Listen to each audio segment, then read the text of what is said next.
ಬ್ಯಾಟರಾಯಪುರದಿಂದ ಪೊಲೀಸ್ನವರು ಬಂದಿದ್ದರು, ಈ ಕಡೆ ಜೆಜಾರ್ ನಗರದಿಂದನೂ ಪೊಲೀಸ್ನವರು ಬಂದಿದ್ದರು. ನಾವು ಟ್ರಸ್ಟಿಗಳನ್ನೆಲ್ಲ ಕರೆದು ಕಂಪ್ಲೇಂಟ್ ಎಲ್ಲ ಕೊಟ್ಟು ರೆಡಿ ಮಾಡಿದ್ದು. ಅವ್ರೇನು ಮಾಡಿದ್ರು, ಇಬ್ಬರು ಟ್ರಸ್ಟಿಗಳನ್ನು ಕರ್ಕೊಂಡು ಹೋದ್ರು, ಪ್ರೆಸಿಡೆಂಟ್ನ ವೈಸ್ ಪ್ರೆಸಿಡೆಂಟ್ನ.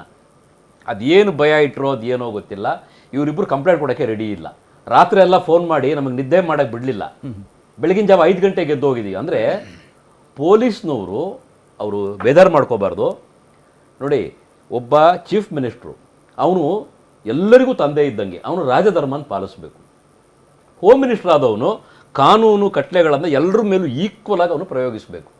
ಮುಸ್ಲಿಂ ತಪ್ಪು ಮಾಡೋದನ್ನ ಒದ್ದೊಳಕ್ಕೆ ಹಾಕಬೇಕು, ಹಿಂದೂ ತಪ್ಪು ಮಾಡೋದನ್ನ ಒದ್ದೊಳಗೆ ಹಾಕಬೇಕು, ಕ್ರಿಶ್ಚಿಯನ್ ಮಾಡೋದನ್ನ ಒದ್ದೊಳಕ್ಕೆ ಹಾಕಬೇಕು, ಯಾರಿಗೂ ಮುಲಾಜ್ ನೋಡಬಾರ್ದು. ಆದರೆ ಇದೇನಾಗೋಗಿದೆ ಅಂದರೆ ತುಷ್ಟೀಕರಣದ ರಾಜಕಾರಣ. ಏನಕ್ಕೆ ಅಂದರೆ ಒಂದು ಕಡೆ BJP ಮತ್ತು ಹಿಂದೂ ವೋಟ್ಸು ಒಂದು ಕಡೆ ಕನ್ಸಾಲಿಡೇಟ್ ಆಗ್ತಾ ಇದೆ, ಪ್ರಪಂಚದ ಅಂದರೆ ಭಾರತ ದೇಶದ ಮೂಲೆ ಮೂಲೆಯಲ್ಲಿ ನೋಡ್ತಾ ಇದ್ದಾರೆ. ಇನ್ನು ನಾವು ಈ ಮೈನಾರಿಟಿಗಳನ್ನ ಬಿಟ್ಬಿಟ್ರೆ ನಮ್ಮ ಗತಿ ಏನು? ಅದಕ್ಕೆ ಏನು ಮಾಡ್ತಾರೆ, ಅವ್ರು ಏನು ತಪ್ಪು ಮಾಡಿದ್ರು ಅವ್ರು ಮಾಡೋದು ಸರಿ. ಈಗ ನೀವು ಜಮೀರ್ ಅಹಮದ್ ಖಾನ್ ಬಗ್ಗೆ ಹೇಳಿದ್ರಿ, ಆಗಲೇ ಅವರು ಒಂದು ಮಾತು ಹೇಳಿದ್ರು, ಪ್ರಶಂಸೆ ಮಾಡಿದ್ರಿ.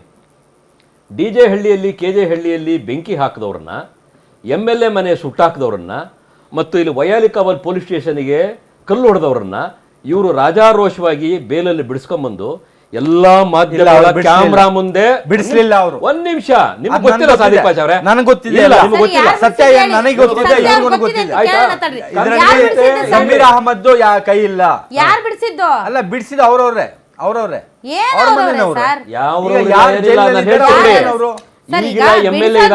ಬಿಡಿಸ್ತಾರೋ, ಇಟ್ಕೊಳ್ತಾರೋ, ಪೋಷಿಸ್ತಾರೋ, ಪಾಲಿಸ್ತಾರೋ ಅದು ಬೇರೆ ವಿಚಾರ. ಇಂತಹ ಸಂದರ್ಭಗಳಲ್ಲಿ ಖಡಕ್ ಆದ ವಾರ್ನಿಂಗ್ ಇಶ್ಯೂ ಮಾಡಬೇಕಾಗುತ್ತೆ. ಇಲ್ಲದೆ ಇದ್ರೆ ನಾಳೆ ಆ ಒಂದು ಪ್ರದೇಶದಲ್ಲಿ, ಸೂಕ್ಷ್ಮ ಪ್ರದೇಶದಲ್ಲಿ ಎಡವಟ್ಟಾದ್ರೆ ಅದಕ್ಕೆ ಜಮೀರ್ ಅಹಮದ್ ಖಾನ್ ಅವರೇ ಕಾರಣ ಆಗ್ತಾರೆ. ಸಾದಿಕ್ ಪಾಷಾ ಅವರೇ ಅವರೇ ಕಾರಣ ಆಗ್ತಾರೆ. ಯಾಕೆ ಅಂತಂದ್ರೆ ಸಣ್ಣದ್ರಲ್ಲೇ ಚೂಟ್ಲಿಲ್ಲ ಅಂದ್ರೆ ಇದು ದೊಡ್ಡ ರೋಗ ಆಗಿ ಆಮೇಲೆ ಸಮಾಜವನ್ನೇ ಕಿತ್ತು ತಿನ್ನುತ್ತೆ. ಅದಕ್ಕೆ ಆಸ್ಪದ ಕೊಡಬಾರ್ದು. ನೀವು ಓಲೈಕೆ ಮಾಡ್ತೀರಾ ಮಾಡಿ, ಬೇಡ ಅನ್ನಲ್ಲ. ಒಂದ್ ನಿಮಿಷ, ನೀವು ಓಲೈಕೆ ಮಾಡ್ತೀರಾ ಮಾಡಿ, ನಿಮ್ಮ ಸಮಾಜಕ್ಕೆ ನೀವು ಸಮಾಜಕ್ಕೆ ನೀವು ಭದ್ರತೆ ಒದಗಿಸ್ತೀರಿ, ಬೇಡ ಅಂತ ಅನ್ನೋದಿಲ್ಲ. ಒಳ್ಳೇದಕ್ಕೆ ಕೈ ಜೋಡಿಸಿ, ಕೆಟ್ಟದಿದ್ದಾಗ ಖಂಡಿಸಿ, ಅದನ್ನ ಬುಡ ಸಮೇತ ಕಿತ್ತು ಬಿಸಾಕಿ. ಇವತ್ತು ಮಕ್ಕಳು ಕಲ್ಲೊಡಿತಾರೆ ಅಂದ್ರೆ ಮಕ್ಕಳ ಮನಸ್ಸು ಬಿಡಿ, ದೊಡ್ಡವ್ರು ಹೇಳ್ಕೊಟ್ರೆ ತಾನೇ ಮಕ್ಕಳ ಮನಸ್ಸು ಕೆಡೋದಕ್ಕೆ ಕಾರಣ. ಹಾಗಾದ್ರೆ ಅಂತ ಸಿಚುವೇಶನ್ ಏನ್ ಬಂತು ಅಲ್ಲಿ, ಏನ್ ಬಂತು ಅಲ್ಲಿ ಅಂತ ಇನ್ನೊಂದು ಎಕ್ಸಾಂಪಲ್ ಸಣ್ಣದು ಹೇಳ್ತೇನೆ. ಚಾಮರಾಜಪೇಟೆಯ ಗೂಡ್ಶೆಡ್ ರೋಡ್ ಕಾರ್ನರ್ ಅಲ್ಲಿ ಒಂದು ವೆಟರ್ನರಿ ಹಾಸ್ಪಿಟಲ್ ಇದೆ. ಅದನ್ನ ಮೈನಾರಿಟಿ ಇಲಾಖೆಗೆ ಇವರು ವರ್ಗಾವಣೆ ಮಾಡಿಸ್ಬಿಟ್ಟಿದ್ರು ಜಮೀರ್ ಅಹಮದ್ ಖಾನ್ ಅವರು. ನಾವೆಲ್ಲ ಹಿಂದೂ ಪರ ಸಂಘಟನೆಗಳು ಹೋರಾಟ ಮಾಡಿ ಅದನ್ನು ಬಿಡಿಸ್ಕೊಂಡು, ಒಬ್ಬರು ಪುಣ್ಯಾತ್ಮರು ಆ ಹೋರಾಟಕ್ಕೆ ಒಂದು 10 ಹಸುಗಳನ್ನು ಕರ್ಕೊಂಬಂದಿದ್ರು. ಇವ್ರು ಏನು ಮಾಡಿದ್ರು, ಮುಸ್ಲಿಂ ಸಮುದಾಯದವರು ಆ 10 ಹಸುಗಳನ್ನು ಎಲ್ಲಿಂದ ತಗೊಂಬಂದ್ರು ಅಂತ ಹೇಳಿ 15 ದಿನ ಡೇ ಅಂಡ್ ನೈಟ್ ವರ್ಕ್ ಮಾಡಿ ಆ 4-5 ಹಸುಗಳ ಕೆಚ್ಚಲನ್ನ ಕಟ್ ಮಾಡಿದ್ರು. ಅದನ್ನ ಒಂದ್ ನಿಮಿಷ ನೋಡಿ ಸಾದಿಕ್ ಪಾಷಾ ಅವರೇ,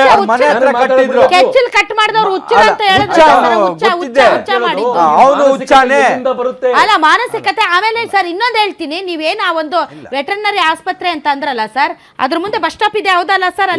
ಅಲ್ಲಿ ಕೋಳಿ ಮಾರ್ಕೆಟ್ ಎಷ್ಟು ಗಲೀಜಾಗಿದೆ ಗೊತ್ತಾ ನಿಮ್ಗೆ? ಅಲ್ಲಿ ಸರ್ ಎಷ್ಟು ಗಲೀಜಿದೆ ಗೊತ್ತಾ ಸರ್? ನೀವು ಜಸ್ಟ್ ಗೂಡ್ಶೆಡ್ ರೋಡ್ಗೆ ಈ ಕಡೆ ಎಂಟ್ರಿ ಆಗ್ತೀರಿ, ಮಾರ್ಕೆಟ್ ಗಲೀಜು ಕ್ಲೀನ್ ಮಾಡಿ ಹಾಸ್ಪಿಟಲ್ ನಡೆಸಿ. ಅಲ್ಲಿ ವೆಟರ್ನರಿ ಆಸ್ಪತ್ರೆ ಮುಂದೆ ಸರ್ ಒಂದು ಬಸ್ ಸ್ಟಾಪ್ ಇದೆ, ನೀವು ನೋಡಿದ್ರ ಅಲ್ಲಿ ವಾಸನೆ ಹೆಂಗಿದೆ ಗೊತ್ತಾ? ಅಲ್ಲಿ ನೀವು ಗಬ್ಬು ವಾಸನೆ, ಅದು ತಿಪ್ಪೆ, ಕಸ ಹಾಕೋ ತಿಪ್ಪೆ. ಅದೊಂದು ವೆಟರ್ನರಿ ಹಾಸ್ಪಿಟಲ್ ಅಂತ ಅನ್ಸೋದಿಲ್ಲ, ಅದೊಂದು ಕಸದ ತೊಟ್ಟಿ ತರ ಇದೆ ಅದ್ರ ಮುಂದೆ. ಅದೊಂದು ಹಾಸ್ಪಿಟಲ್ ಅಂತ ಅಂತಾರ, ನೋಡಿದ್ರ ನೀವು? ವೆಟರ್ನರಿ ಹಾಸ್ಪಿಟಲ್ ಕ್ಲೀನ್ ಮಾಡಿಸ್ಬಿಟ್ಟು ಚೆನ್ನಾಗಿ ನಡೆಸಿ ಹಾಸ್ಪಿಟಲ್. ಅದಕ್ಕೆ ಪ್ರದೀಪ್ ಅವರು ಪ್ರದೀಪ್ ಅವರೇ ರಿಪೀಟೆಡ್ಲಿ ಒಂದು ಕ್ವಶನ್ ಕೇಳಿದ್ರಿ, ಮುಸ್ಲಿಂ ಸಮುದಾಯ ಹಿಂಗಿರಕ್ಕೆ ಕಾರಣ ಏನು ಅಂತ. ಅಲ್ಲ, ಎಲ್ಲರೂ ಅಲ್ಲ.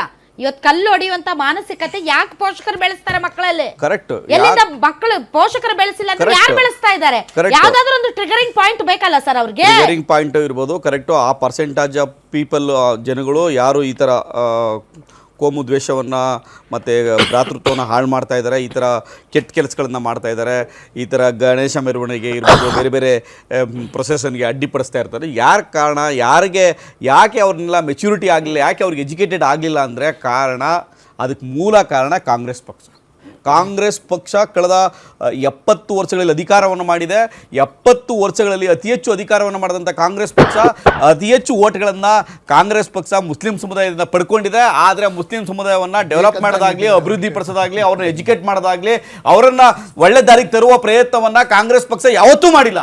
ಅವ್ರನ್ನ ಕೇವಲ ಓಟ್ ರಾಜಕಾರಣಕ್ಕೋಸ್ಕರ ಓಟ್ಗೋಸ್ಕರ ಇಟ್ಕೊಂಡಿದ್ದಾರೆ ಹೊರತು ಇವರು ಅವ್ರಿಗೋಸ್ಕರನೇ ಓಟ್ ಹಾಕ್ತಾರೆ, ಇವರು ಅವ್ರನ್ನೇ ಬೆಳೆಸ್ತಾರೆ, ಇವರು ಹಂಗೆ ಇಟ್ಟಿದ್ದಾರೆ ಅಷ್ಟೇ, ಬೇರೆನೇ ಇಲ್ಲ. ಅವ್ರಿಗೆ ನೀವು ಹೇಳಿದ್ರೆ ಒಂದು ಸ್ಮೆಲ್ ಬರ್ತಾ ಇದೆ, ಅಲ್ಲೇನೋ ಕ್ಲೀನ್ ಮಾಡೋಕ್ಕಾಗಲಿಲ್ಲ, ಒಂದು ತಿಪ್ಪೆ ಗುಂಡಿ ಥರ ಇದೆ, ಕ್ಲೀನ್ ಮಾಡೋಕ್ಕೆ ಸಾಧ್ಯ ಆಗಲಿಲ್ಲ ಅಂದ್ರೆ ಏನರ್ಥ? ನೀವು ಯಾವುದೇ ಮುಸ್ಲಿಂ ಕಾಲೋನಿಗಳಿಗೆ ಹೋಗಿ ನೀವು ನೀವು ಹೇಳಿದ್ರಲ್ಲ, ಯಾವುದೇ ಪಾದರಂಪರೆ ಇರ್ಬೋದು, ನೀವು ಯಾವುದೇ ಮುಸ್ಲಿಂ ಕಾಲೋನಿಗಳಿಗೆ ಹೋಗಿ ಎಂಥ ಸ್ಮೆಲ್ ಬರ್ತದೆ, ಕ್ಲೀನ್ ಇರ್ತಾವೆ, ಮೋರಿ ಕ್ಲೀನ್ ಇರ್ತಾವ ಅಲ್ಲಿ ಜನ ಯಾಕೆ ಕೇಳಲ್ಲ? ಯಾಕೆ ಕೇಳಲ್ಲ? ನೀವು ನಮ್ಮ ಮನೆ ಮುಂದೆ ಕಸದ ಗಾಡಿ ಬಂದಿಲ್ಲ ಅಂದ್ರೆ ನಾನು ಖುದ್ದು ಫೋನ್ ಮಾಡಿ ಗಲಾಟೆ ಮಾಡಿ ಕಳಿಸ್ತೀನಿ ಸರ್. ಮೇಡಮ್ ಇಲ್ಲಿ ಈ ಗೋರಿಪಾಳ್ಯದಲ್ಲಿ ಪಾದರಂಪುರದಲ್ಲಿ ಸೆಟ್ ಬ್ಯಾಕ್ ಬಿಟ್ಟಿದ್ದಾರೆ, ಒಂದು ಬಿಲ್ಡಿಂಗ್ ಸೆಟ್ ಬ್ಯಾಕ್ ಕಟ್ಟಿದಾರಾ? ನೀವು ಯಾಕೆ ಕೇಳ್ತಾ ಇಲ್ಲ? ಯಾಕೆ ಕಾನೂನು ಪಾಲನೆ ಆಗಿಲ್ಲ? ಯಾಕೆ ನೀವು ಅಲ್ಲಿ ಅವ್ರನ್ನ ಎಜುಕೇಟ್ ಮಾಡಿಲ್ಲ? ಯಾಕೆ ಆ ಕಾನೂನುಗಳನ್ನ ಇಂಪ್ಲಿಮೆಂಟ್ ಮಾಡಕ್ ಆಗ್ತಾ ಇಲ್ಲ? ಅಂತಂದ್ರೆ ಅದೆಲ್ಲವೂ ಕೂಡ ಮುಸ್ಲಿಮ್ಸ್ ಅಪೀಸ್ಮೆಂಟ್. ಮುಸಲ್ಮಾನರು ಆರ್ಥಿಕವಾಗಿ ಸಬಲರಾಗಬಾರ್ದು, ಅವರು ಶೈಕ್ಷಣಿಕವಾಗಿ ಅವರು ಗಟ್ಟಿ ಆಗಬಾರ್ದು, ಅವರು ಇದೇ ರೀತಿ ಇದೇ ಸ್ಥಿತಿಗತಿಗಳಲ್ಲೇ ಕಾಂಗ್ರೆಸ್ನ ಮೂಲ ಉದ್ದೇಶ. ಒಂದು ಮಾತನ್ನ ಹೇಳ್ತೀನಿ, ನನ್ನ JDS ವಕ್ತಾರರು ಮುಸ್ಲಿಂ ತುಷ್ಟೀಕರಣದ ಬಗ್ಗೆ ಮಾತನಾಡಿದ್ರು. ನೀವು ಮಾಡಿಲ್ವಾ ಮುಸ್ಲಿಂ ತುಷ್ಟೀಕರಣ?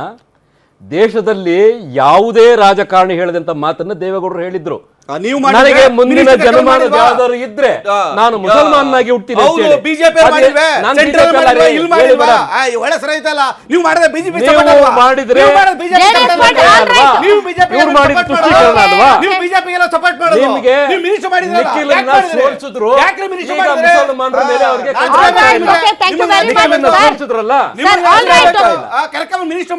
ಆಯ್ತು ಪ್ರದೀಪ್ ಸೆಂಟ್ರಲ್ ಮಿನಿಸ್ಟರ್ ಮಾಡಿದ್ರಲ್ಲ, ಸ್ಟ್ರಾಂಗ್ ಇದೀರಲ್ಲಿ. ಇಮ್ರಾನ್ ಖಾನ್ ಇದಾರೆ, ಇಮ್ರಾನ್ ಖಾನ್ ಇದಾರೆ ನಿಮ್ಮ ಪಕ್ಷದಲ್ಲಿ.